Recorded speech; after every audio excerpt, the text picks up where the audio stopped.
Elle est censée juste balayer l'atelier, pas toucher à un moteur. C'est ce que le PDG a hurlé devant tout le monde. Il pensait humilier une femme invisible.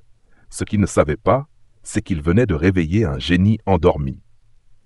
Dans une petite zone industrielle du sud de Lyon, les moteurs grondent, les outils teintent et les voix se perdent sous les néons fatigués. Dans ce chaos mécanique règne Victor Delma, un PDG autoritaire, célèbre autant pour son génie industriel que pour son arrogance glaciale. Il dirige Delmas Tech, une entreprise automobile qui prétend révolutionner l'avenir des moteurs hydrogène. Pourtant, aujourd'hui, il est furieux. Un prototype unique sur lequel il a misé des millions est tombé en panne. Les meilleurs ingénieurs ont échoué et les actionnaires exigent une démonstration dans 72 heures. C'est dans cette atmosphère tendue qu'elle entre. Lina, 34 ans, silhouette discrète, salopette tachée d'huile, attachant ses cheveux noirs d'un élastique usé. On la prend pour une technicienne de surface, une simple intérimaire venue nettoyer les vestiaires. Elle garde le regard bas, écoute les remarques blessantes et s'efface quand on l'ignore. Mais ce jour-là, elle passe devant le moteur en panne. Elle s'arrête, observe, plisse les yeux. Puis, sans s'en rendre compte, elle murmure « Ils ont inversé les connecteurs de flux thermique. » Et le joint de pression est fissuré. L'un des ingénieurs, surpris, l'entend. Un silence se crée. Il ricane. « Tu parles de ce moteur ?» Celui que personne ici ne comprend. Le mot atteint Victor. Il s'approche, regard tranchant comme une lame. « Alors toi, la femme de ménage, tu crois pouvoir réparer ce bijou ?» Il claque des doigts. Tout le monde s'arrête. « Vas-y, prouve-le, devant nous tous. Répare ce moteur irréparable. » Rires étouffés, yeux moqueurs. Personne ne la soutient. Même le chef d'atelier détourne le regard. Mais Lina ne bouge pas. Elle serre les poings. Ce n'est pas la première fois qu'on la prend pour moins que rien. Elle en a trop vu, trop entendu. Et aujourd'hui, elle est prête. Ce que Victor ignore, c'est que Lina a passé sa jeunesse dans un garage avec son père, ancien génie de la mécanique tombé dans l'oubli. Elle connaît les moteurs comme d'autres connaissent des poèmes. Elle entend leur rythme, leur fatigue, leur souffle. Et ce moteur-là, il lui parle. Mais ce défi n'est pas qu'une simple réparation. C'est un appel brutal au destin. Une gifle de mépris qui vient réveiller une femme oubliée du système. Une femme qui a choisi de disparaître jusqu'à aujourd'hui. Le silence était devenu pesant. Seuls les petits grésillements des néons résonnaient dans l'atelier, comme si même l'air retenait son souffle. Lina s'approcha lentement du moteur, sous les regards hostiles, moqueurs ou intrigués. Victor, bras croisés, laissait un sourire carnassier se dessiner sur ses lèvres. Pour lui, c'était une pièce de théâtre, une humiliation publique, une manière de rappeler à chacun sa place dans la hiérarchie invisible. Mais Lina ne tremblait pas. Elle n'était ni impressionnée par le PDG, ni paralysée par le regard des autres. Elle observait, elle écoutait, elle analysait. Le moteur, malgré son silence, racontait déjà son histoire. Et cette histoire, elle la comprenait mieux que personne. Elle demanda un chiffon. Personne ne bougea. Finalement, un jeune apprenti lui en tendit un, sans un mot. Elle sourit doucement. Un simple sourire, mais qui déclencha quelque chose chez lui, comme une fissure dans un mur de doute. Puis, Lina retroussa ses manches. Ses gestes étaient précis, chirurgicaux. Elle ouvrit un boîtier, effleura un conduit, pencha la tête pour entendre un cliquetis inaudible. Elle n'avait besoin d'aucun ordinateur, d'aucun algorithme.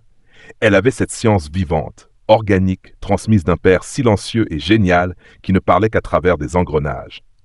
Mais alors qu'elle travaillait, les souvenirs revenaient. Lina, 12 ans, penchée sur un moteur de mobilette, couverte de cambouis, pendant que son père lui disait « Tu ne dois jamais laisser croire que t'es moins qu'eux parce que t'es une femme, Lina. Mais t'as pas besoin de leur hurler que t'es forte. Répare et laisse-les se taire eux-mêmes. » Elle l'avait oublié, ce regard de son père. Elle l'avait enterré sous les années de silence, de petits boulots, de renoncement. Elle avait laissé le monde décider qu'elle n'était bonne qu'à nettoyer les erreurs des autres. Mais aujourd'hui, elle revenait dans l'arène. Pendant qu'elle resserrait une pièce, un sifflement aigu s'échappa du moteur, puis une vibration. Les ingénieurs se redressèrent. Un voyant clignota. Un autre. Un murmure parcourut la pièce. Elle venait de relancer la séquence de diagnostic. Un exploit que même l'ingénieur en chef n'avait pas réussi. Victor fronça les sourcils. Il ne s'y attendait pas. Ce devait être un jeu cruel. Mais là, quelque chose glissait entre ses doigts. Le contrôle. Mais alors qu'elle s'apprêtait à passer à l'étape suivante, un câble céda. Une étincelle jaillit. L'alarme de sécurité retentit brièvement. Des mains voulurent la tirer en arrière, mais elle refusa. Elle savait ce qu'elle faisait. Dans ce moment suspendu, elle ferma les yeux. Elle se revit dans ce vieux garage familial avec son père qui disait « Un moteur, c'est comme un cœur. Tu peux pas le réparer avec des chiffres, faut l'écouter, faut le comprendre. » Et là, elle comprit. Elle savait exactement quoi faire. Mais ce qu'elle ignorait encore, c'est que cette étincelle allait déclencher bien plus qu'un moteur. Elle venait d'allumer une mèche qui allait faire exploser toute une vérité qu'on avait tenté d'enterrer. Le lendemain matin, l'atelier semblait figé dans une attente étrange. Les rumeurs s'étaient propagées comme une traînée de poudre. La femme de ménage a réveillé le moteur mort. Le PDG n'a pas compris ce qui s'est passé. Elle n'a pas juste réparé, elle l'a entendu respirer. Mais Lina, elle, était restée silencieuse. Elle avait quitté l'atelier la veille sans chercher les applaudissements, sans chercher les regards. Elle n'était pas venue pour briller. Elle était venue pour répondre à un appel qu'elle ignorait encore avoir accepté. Assise sur le banc à l'arrière du bâtiment, elle observait le ciel gris, les mains pleines d'huile, le cœur un peu plus lourd qu'hier. Car cette étincelle, ce petit miracle devant tous, n'avait pas seulement ravivé un moteur. Elle avait réveillé son passé, rallumé des blessures mal refermées. Quelques heures plus tard, Victor la fit convoquer dans son bureau. Le genre de pièce impersonnelle, toute de verre et d'acier, où tout est pensé pour impressionner et dominer. Il l'attendait debout, comme un juge qui s'apprête à dicter une sentence. « Comment as-tu fait » demanda-t-il sans détour.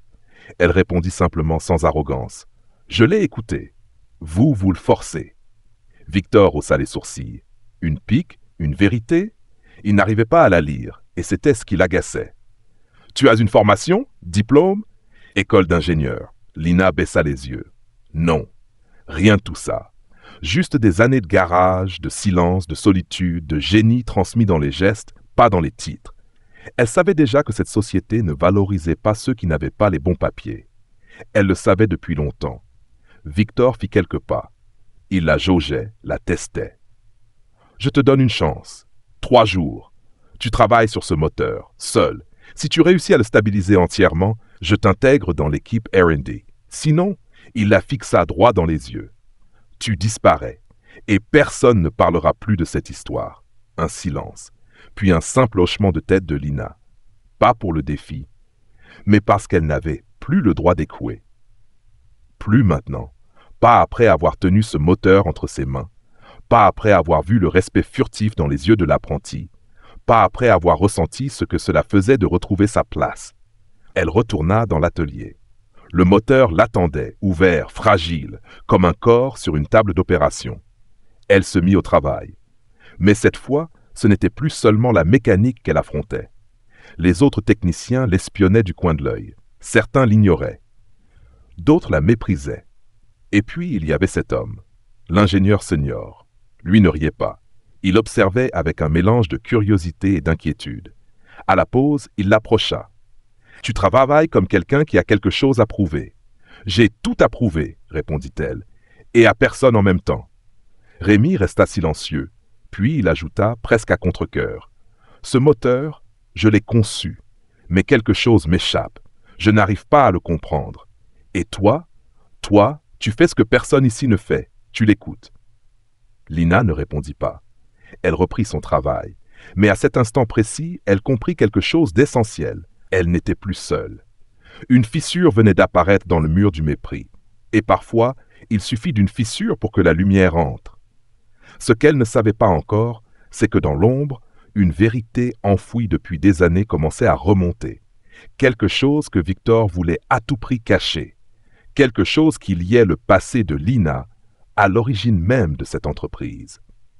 Dans l'atelier plongé dans une pénombre industrielle, le moteur vibrait à nouveau doucement sous les doigts de Lina. Jour 2 du défi. Il restait à peine 36 heures. Pourtant, ce n'était plus une question de technique. C'était une guerre intérieure. Les mains sales, le dos courbé, les cernes creusées par les nuits blanches, Lina luttait autant contre les pièces du moteur que contre les fantômes du passé. Chaque vis qu'elle serrait, chaque circuit qu'elle recalibrait, la ramenait à cette nuit-là. Celle où son père, André Salvi, avait été radié, humilié, trahi. Dans un dossier usé, caché au fond d'une boîte que Lina gardait chez elle, dormaient des brevets jamais publiés, des croquis de moteurs révolutionnaires, tout signés par son père. Et dans ce moteur impossible, là, au centre de Delmatech, elle avait reconnu une partie de ses dessins. Le choc avait été brutal, comme une claque en pleine poitrine. Ce moteur n'était pas seulement capricieux, il avait été volé. Victor Delmas n'était pas un génie, il était un voleur de génie. Ce soir-là, alors que tout le monde avait quitté l'usine, Lina resta seule dans le hall. Son regard se perdit sur une vieille photo accrochée près des anciens modèles de moteurs. Une inauguration, des années plus tôt. On y voyait Victor, jeune, fier, et à ses côtés, un homme flouté, presque effacé par le temps. Son père. Tout prenait sens, tout lui revenait.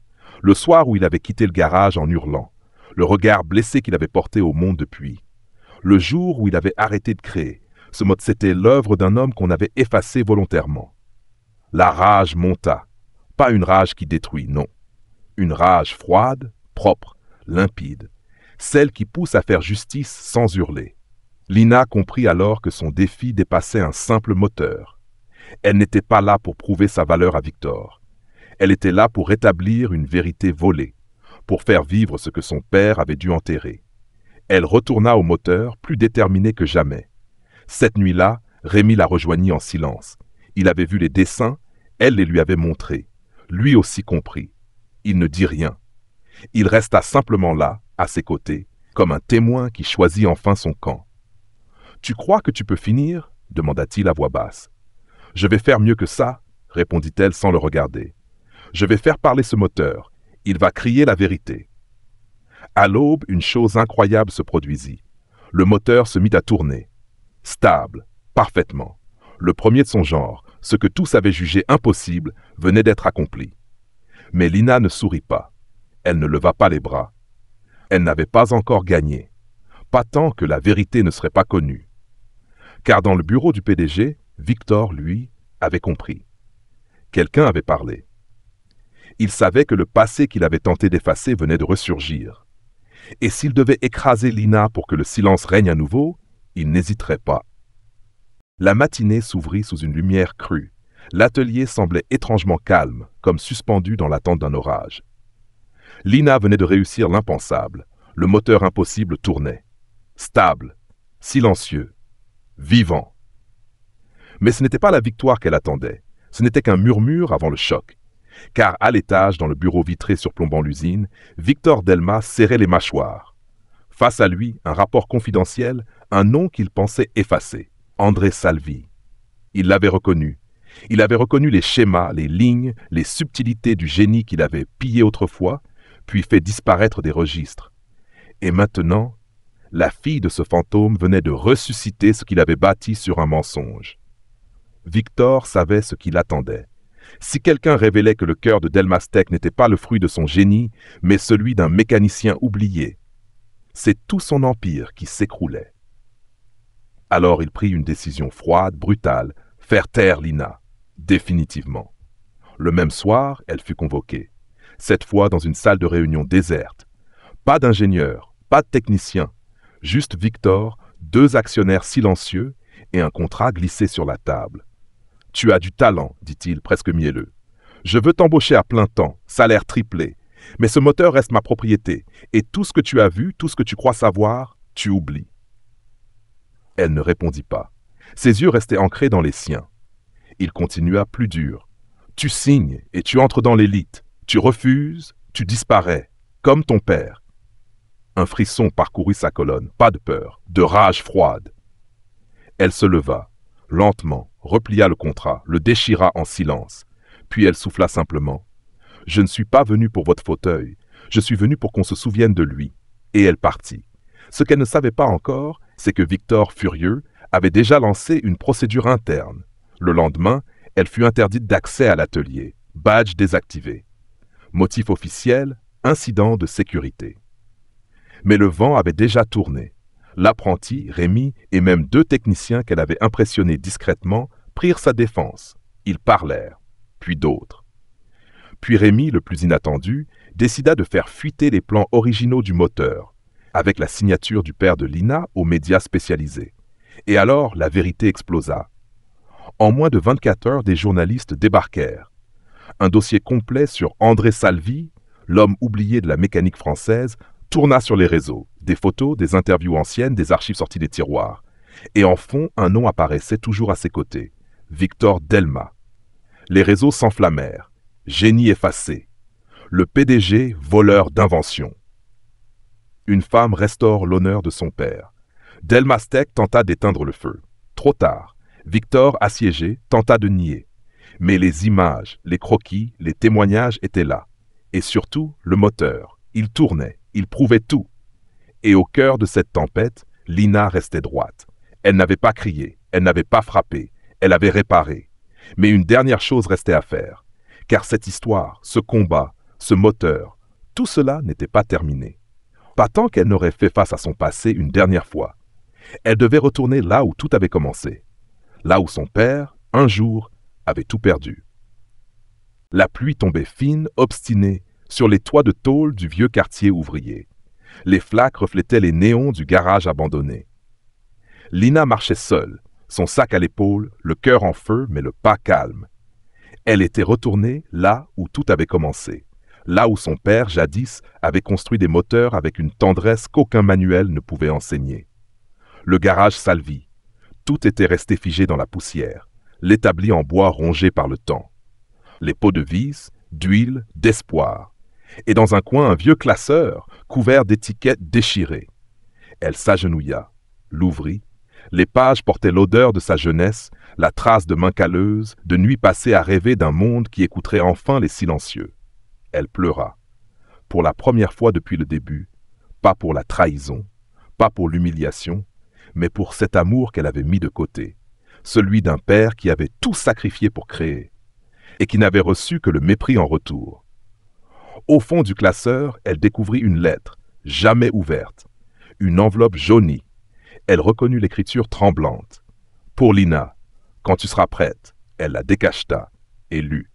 Ma fille, si tu lis ces lignes, c'est que tu t'es relevée, que tu as compris que le vrai génie n'a pas besoin de lumière pour briller, mais de courage pour persister.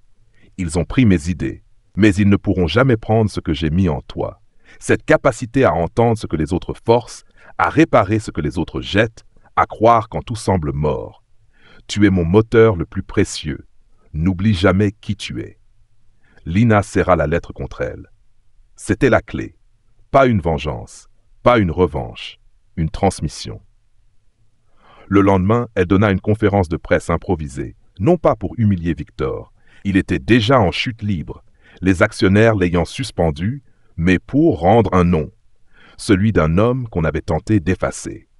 Elle parla simplement avec la même voix qu'elle utilisait pour parler au moteur. Mon père s'appelait André Salvi. Ce moteur, ce n'est pas l'histoire d'un génie seul. C'est l'histoire d'un homme invisible qui a construit dans l'ombre. Et aujourd'hui, s'il tourne, c'est parce qu'il bat encore à travers moi. Des larmes dans la salle. Une standing ovation. Et parmi la foule, un visage discret. L'apprenti, les yeux rouges, Rémi et d'autres. Tous ceux qui n'avaient pas osé parler, tous ceux qu'elle venait de libérer. Ce jour-là, elle ne devint pas PDG, ni ingénieur certifié. Elle devint la voix de ceux qu'on oublie, de ceux qui réparent sans bruit pendant que d'autres se parent de médailles. Et quelque part, dans l'atelier qu'on lui avait fermé, le moteur tournait encore. C'était parfait. Il battait pour elle, pour lui, pour tous. Le jour se leva sur un monde qui n'était plus tout à fait le même. Dans les journaux, sur les écrans, à la radio, on ne parlait plus du moteur impossible, ni même de Delma Steck. On parlait d'elle. Lina Salvi, la fille du silence, la réparatrice d'injustice, la femme ordinaire qui avait réveillé un génie endormi et avec lui une conscience collective. Victor Delma avait chuté de son trône, rattrapé non pas par la loi, mais par la vérité. Les ingénieurs de l'entreprise avaient voté une motion de défiance. Les investisseurs exigeaient une refonte éthique, un audit sur tous les brevets déposés les 10 dernières années. Mais Lina, elle, avait déjà quitté le tumulte. Elle n'avait jamais cherché la lumière. Elle n'était pas là pour l'argent ni la gloire. Alors quand une grande école d'ingénieurs lui proposa un poste honorifique, elle refusa poliment. Quand un industriel étranger lui offrit une fortune pour breveter le moteur à son nom, elle déclina. À la place, elle ouvrit un petit atelier, dans une ancienne halle désaffectée de la ville. Une table, quelques outils, et au mur, encadré, le schéma original du moteur signé de la main de son père. Elle formait désormais les oubliés, des jeunes des quartiers, des anciens ouvriers licenciés, des femmes invisibles. Elle leur enseignait à écouter le métal, à respecter la mécanique, à ne jamais trahir leur talent sous prétexte qu'on ne leur donnait pas de diplôme. Et parfois, quand le soleil se couchait, elle s'asseyait devant le vieux prototype qu'elle avait réussi à racheter. Le moteur tournait toujours, pas pour produire, pour se souvenir. Elle n'a jamais crié, elle n'a jamais frappé, elle n'a jamais supplié, elle a réparé. Dans un monde qui jette les discrets, elle a recollé les morceaux d'une mémoire brisée. Elle a remis en marche un cœur mécanique, et avec lui la dignité d'un homme. Et si aujourd'hui son nom résonne, c'est pas parce qu'elle a été la meilleure, c'est parce qu'elle a été juste. La vraie réparation ne se fait pas avec des outils, elle se fait avec l'humanité, le courage et la mémoire. Parce que parfois réparer un moteur, c'est réparer une histoire. Si cette histoire vous a touché, si vous aussi, vous pensez qu'il est temps d'écouter ceux que l'on oublie, alors likez, commentez, partagez. Et abonnez-vous pour plus d'histoires vraies, puissantes et humaines.